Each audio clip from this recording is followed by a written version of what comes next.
Government last week secured a $3 billion bailout package deemed crucial to stabilize the ailing Ghanaian economy. A major criticism of the current administration has been what the minority and some analysts term excessive borrowing, which resulted in the collapse of the economy. With key government persons pointing to a potential return to the capital market ahead of the IMF agreement, Finance Minister Ken Ofori-Atta minced no words in stating there was no desire to return to the path of borrowing. There's no rush to go back to the international capital markets. Our expectation is that in managing our expenditure and increasing our revenue, we'll have the resources to it.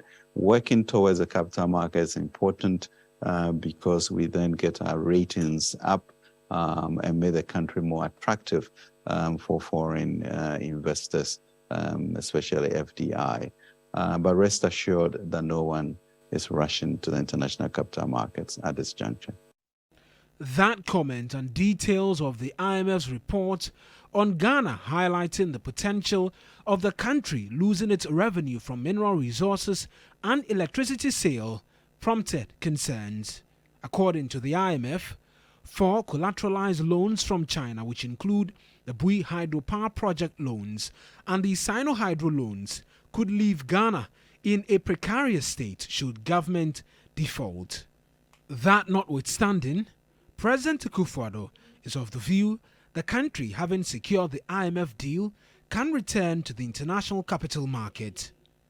To position us to be able to go back into the international capital market, which had been a source of funding for us for the first 3 or 4 years of our government. Do you see that happening soon? Because I know your finance minister said there's no rush to get back. There's no rush to get back, but nevertheless, obviously, why not? Can we not take advantage of global savings? It makes a lot of sense to be able to do that. And the sooner we can do it, better.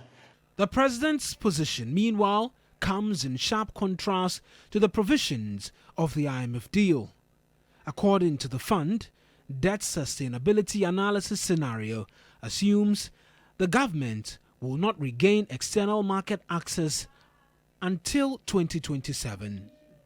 For Professor Peter Korte, government must not be in a hurry to return to borrowing. If we are able to grow faster, we are able to overturn things, we're able to quicken the pace of recovery, I believe we can be ready to go to the capital market earlier than anticipated.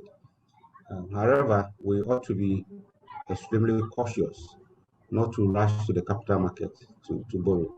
That should be a last resort. It should be an option that we think it is going to be invested to generate the needed revenue. Otherwise, there could be dire consequences.